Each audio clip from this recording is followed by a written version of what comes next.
Hi అండి. తెలుగు కథల ప్రపంచంకు స్వాగతం. ఇవాళ జిఎన్వి సత్యనారాయణ గారు రచించిన ఆత్మీయత అనే కథను వినేద్దామండి. అమ్మా, అన్నీ సర్దేసుకున్నావు కదా? నీ స్కాట్లాండ్ ప్రయాణం వచ్చే సోమవారమే. ఇంకా 6 రోజులే ఉంది. సంజన ఫోన్. సర్దుకుంటున్నాను. అన్నీ చూసుకో. నువ్వు ఏమేం తెస్తున్నది నాకు చెప్పు. ఎందుకంటే కొన్నిటిని ఫ్లైట్లో తేనివ్వరు. మందులకు సంబంధించి ప్రిస్క్రిప్షన్ కూడా పెట్టుకో. ఒక్కోసారి అడుగుతారు. మా ఫ్రెండ్ కూడా వస్తుంది. నీకు తెలుసు కదా. దారిలో దోహాలో ఫ్లైట్ మారేటప్పుడు హెల్ప్ చేస్తుందిలే. గాబరా ఏం పడక్కర్లేదు. అక్కడ ఆ గ్యాప్లో 3 గంటల పైనే టైం ఉంటుంది. ఇక్కడికి వచ్చాక ఎయిర్పోర్టుకు మేం వస్తాంలే అన్నది. అలాగే అమ్మా అన్నది వాళ్ళ అమ్మ. అమ్మా, చిన్న రిక్వెస్ట్. ఇబ్బంది అనుకోకుండా నువ్వు ఓసారి మా మామయ్యను చూసి రావాలి. అమ్మో, అంత దూరమా?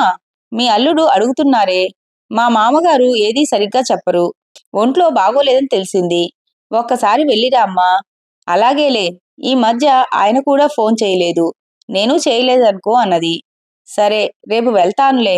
పిల్లల చదువులు, ఇద్దరికీ ఉద్యోగాలు అమ్మా. ఈ పనుల ఒత్తిడితో చస్తున్నాననుకో. నువ్వు ఎప్పుడు వస్తావా అని 1000 కళ్ళతో చూస్తున్నాను. ఉంటానులే. పిల్లలు వచ్చే టైం అయింది. భర్త రాఘవరావు ఉన్నప్పుడు ఈ ఇల్లు ఎంత కలకలలాడుతూ ఉండేది. ఒక్కతే అమ్మాయి సంజన. చక్కగా పెంచి బాగా చదివించారు. ఫారిన్ సంబంధం. బియ్యంకులు ఊళ్ళోనే ఉంటారు. ఇష్టం లేకపోయినా ప్రేమ వివాహం కావటంతో అంగీకరించవలసి వచ్చింది. సంజనకి ఉద్యోగం అక్కడే దొరికింది. సంజన ప్రెగ్నెంట్ అయినప్పుడు ఇద్దరు స్కాట్లాండ్ వెళ్లారు. కూతురు అల్లుడు చూడదగినవి అన్నీ దగ్గరుండి చూపించారు. భూతల స్వర్గంలా ఉంది. స్వచ్ఛమైన గాలి, వాతావరణం, సుందరమైన కొండలు, ఆ జలపాతాలు అన్నీ బానే ఉన్నాయి. కానీ చలిపులితోనే సమస్య. సంజనకు ట్విన్స్ పుట్టారు. మనవడు, మనవరాలు. అక్కడ వైద్యం, విద్య పూర్తిగా గవర్నమెంటే చూసుకుంటుంది. 6 నెలలు ఉండి వచ్చారు. సంజనకు చాలా రిలీఫ్. అల్లుడు అక్కడే ఇల్లు కొనుక్కున్నాడు. తరువాత వాళ్ళు అప్పుడప్పుడు రావటం, తను భర్తతో వెళ్లటం జరిగాయి.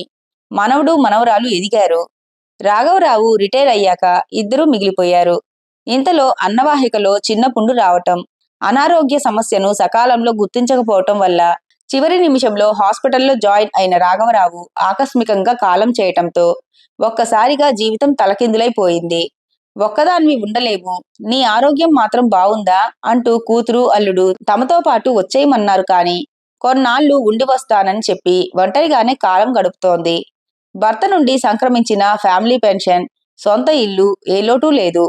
ఊళ్ళో చుట్టాలు ఉన్నారు. కాని ఎవరి పనుల్లో వారు. ఎవరినీ ఇబ్బంది పెట్టటం తనకు అస్సలు ఇష్టం ఉండదు. అలా 3 నెలలు గడిచాయి. ఇక ఎప్పటికప్పుడు కూతురు ప్రోద్బలంతో ఇప్పుడీ ప్రయాణం. నిజం చెప్పాలంటే భర్త ఉన్నప్పుడు వెళ్లటం హుషారుగానే ఉండేది. ఇప్పుడెందుకో మనస్కరించటం లేదు తన ఇంటిని వదిలి వెళ్లేందుకు. భర్త, తను ఎంతో కష్టపడి తీర్చిదిద్దుకున్న ఇల్లు. ఇంటి నిండా ఓ జీవితకాలం జ్ఞాపకాలు పేరుకుపోయి ఉన్నాయి. ప్రతి చోట మూలమూలలా ప్రతి వస్తువులో వాటన్నిటినీ మూటగట్టి మూలను పెట్టి వెళ్ళిపోవాలంటే మనసు మూగగా రోదిస్తోంది. ఇక ఇంటి బయట తామిద్దరూ శ్రద్ధ తీసుకుని పెంచిన అన్ని రకాల చెట్లు, వాటి పళ్ళు, పూల మొక్కలు, వాటి మీద తిరగాడే పక్షులు, నువ్వు కూడా మమ్మల్ని వదిలి వెళ్ళిపోతావా అని దీనంగా చూస్తున్నట్లుగా ఉన్నాయి. బతుకులు ఎల్లకాలం ఒకేలా సాగవు. సాగే ఈ జీవితం నిండా అన్నీ ఎత్తుపల్లాలే. అమ్మగారు పిలుపు వినిపించింది. రంగయ్య, అతని భార్య రాములమ్మ ఇద్దరూ వచ్చారు. పెరట్లో గుడిసె వేసుకొని ఇల్లు చూసుకుంటామన్నారు. ప్లేస్ చూపించి ఇక్కడ వేసుకోండి అన్నాను. చాలా కాలంగా తెలుసు. అయినా ఎందుకైనా మంచిదని అవసరం అయినప్పుడు ఖాళీ చేయాలి అని చెప్పాను. రేపు పొద్దున్నే 6 గంటలకు వచ్చి గుడిసె వేసుకుంటాం అని వెళ్ళిపోయారు. మరుసటి రోజు గుడిసె వేసుకున్నారు. 11 గంటలకల్లా వంట ముగించి భోజనం చేశాను. చేసిన సాంబారు, చిక్కుడుకాయ వేపుడు 2 బాక్సుల్లో సర్ది ఫోన్ చేశాను. నరహరిరావు గారు ఫోన్ ఎత్తారు. హలో అన్నయ్య, ఎలా ఉన్నారు అన్నాను. బాగానే ఉన్నానమ్మా. నువ్వెలా ఉన్నావు? ఈ మధ్య నేను ఫోన్ చేయలేదు. అవును, నెక్స్ట్ వీక్ స్కాట్లాండ్ వెళ్తున్నావంట. అవునన్నయ్యా. అక్కడే ఉండిపోతావా? చెప్పలేను. జాగ్రత్త. సరేనమ్మా, ఉండేదా? అన్నయ్య, మీ లొకేషన్ పెట్టండి. ఇప్పుడు ఓసారి మీ దగ్గరకు వద్దామని. అయ్యో, నీకు ఎందుకమ్మా శ్రమ? ఇంత దూరం ఒక్కదాన్వే రాగలవా? పర్వాలేదు, వస్తాను. క్యాబ్ బుక్ చేసుకుంటా అన్నయ్య. సరేనమ్మా, ఇదిగో ఇప్పుడే షేర్ చేస్తాను. క్యాబ్ బుక్ చేసుకున్నాను. 30 కిలోమీటర్లు చూపిస్తోంది.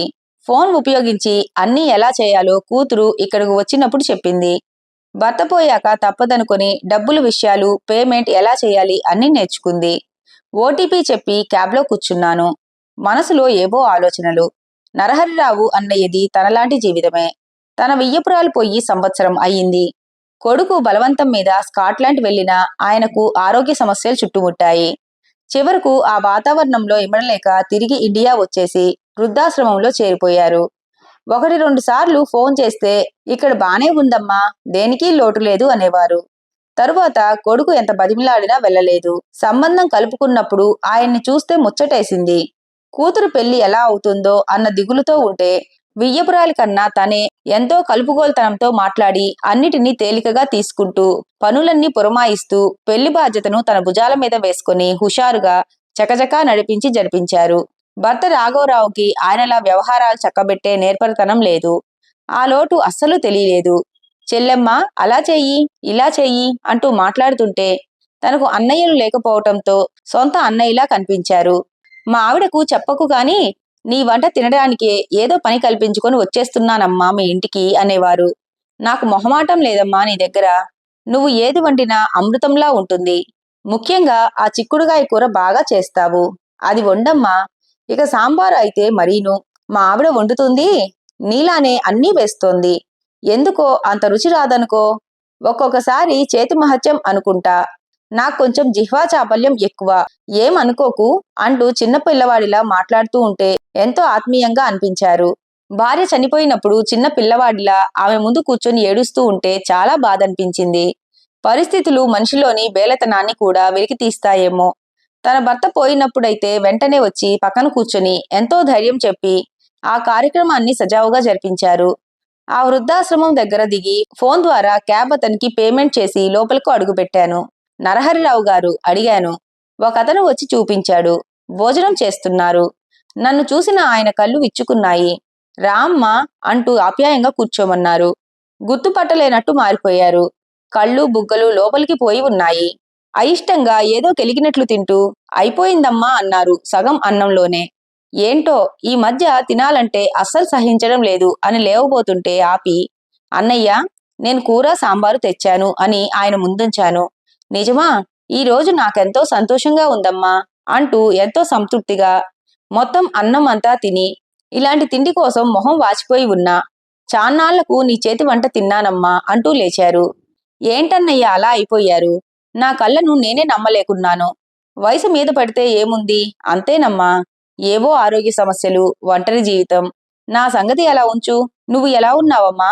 రాఘవరావు లేని ఇంటికి రాలేక, నిన్ను చూడలేక చివరకు ఫోన్ కూడా చేయటానికి మనస్కరించలేదమ్మా అంటూ 3 టాబ్లెట్స్ వేసుకున్నారు ఒకదాని తర్వాత ఒకటిగా. చిన్న రూము, చెల్లాచెదురుగా బట్టలు, ఏవో సామాన్లు. ఆయన్ని అలా చూస్తూ ఉంటే ఏవో జ్ఞాపకాలు. ఆరోగ్యం విలువ అన్నది ఏంటో తెలుస్తోంది. ఇంతలో ఎవరో ఒకతను వచ్చాడు. అతన్ని చూడగానే ఒక్క నిమిషం కూర్చోమ్మా, ఆయనతో మాట్లాడి వస్తాను అంటూ బయటకు వెళ్లారు. ఇదేమీ బాగోలేదు. నువ్వు నిన్ననే రావాలి కదా. ఏం డబ్బులు ఇవ్వటం లేదా నీకు? ఇప్పుడొచ్చి వెళ్దామంటే నేను రెడీగా లేను. గెస్ట్ వచ్చారు. మీరు నిన్ననే డయాలసిస్ చేయించుకోవాల్సి ఉందండి. ప్రాబ్లమ్స్ వస్తాయి. నిన్న రావటానికి వీలు కాలేదు. సారీ అండి అన్నాడు. నాకు వీలవదయ్యా, ఇప్పుడు రాలేను. మెల్లగా మాట్లాడుకుంటున్నా వినబడుతున్నాయి. విషయం కొద్దిగా అర్థమైంది. అతనే లోపలికి వచ్చి, చూడండి మీరెవరో నాకు తెలీదు. ఈసారికి క్రియాటిన్ లెవెల్స్ ఎక్కువగా ఉన్నాయండి. వారానికి 2 సార్లు డయాలసిస్ చేయించుకోవాలి. నేనే దగ్గరుండి హాస్పిటల్కి తీసుకెళ్తుంటాను. డబ్బులిస్తారులేండి. నిన్న నాకు వీలు లేదు, ఇప్పుడు రానంటున్నారు. మీరైనా చెప్పండి అన్నాడు. అన్నయ్య, ముందు మీరు హాస్పిటల్కి వెళ్ళిరండి, నేను ఇంకోసారి వస్తాను అన్నాను. అది కాదమ్మా, రేపు వెళ్తాను. నువ్వింత దూరం కష్టపడి వచ్చావుగా అన్నాడు. ఇంకేం చెప్పొద్దు, మీరు ఆయనతో వెళ్ళిరండి, మరేం పర్వాలేదు అన్నాను. ఇంటికొచ్చాను. మనసంతా అదోలా ఉంది. ఒక నిర్ణయానికి వచ్చాను. ఇంకో బెడ్రూంలో సామాను అంతా తీసి మంచం దుప్పటి అన్నీ సర్దాను. అవసరం అనుకున్నవన్నీ అమర్చాను. ఇంటికి కొద్ది దూరంలోనే పెద్ద హాస్పిటల్ ఉంది. ఫోన్ చేసి డయాలసిస్ గురించి కనుక్కున్నాను. రంగయ్యకు విషయం అంతా చెప్పి ఇక నుంచి నీ అవసరం ఉంటుంది అని చెప్పాను. సంజనకు ఫోన్ చేశాను. నేను స్కాట్లాండ్ రావటం లేదే అన్నాను. అదేంటమ్మా, టికెట్స్ బుకింగ్ అయ్యాయి కదా. అన్ని ఏర్పాట్లు జరిగాక ఇప్పుడేంటి ఇలా? మాకిక్కడ నీ అవసరం ఉంది అంటూ ఇంకా ఏదేదో చెబుతోంది. ఇక్కడ కూడా ఒకరికి నా అవసరం ఉంది. స్థిరంగా చెప్పాను. ఇంతటితో కథ కంచికి మనం ఇంటికి. ఈ కథ కనుక మీకు నచ్చినట్లయితే లైక్ చేసి, షేర్ చేసి, కామెంట్ చేసి మన ఛానల్కి సపోర్ట్ చేసేయండి ఫ్రెండ్స్. ఇక ఉంటానండి. By by.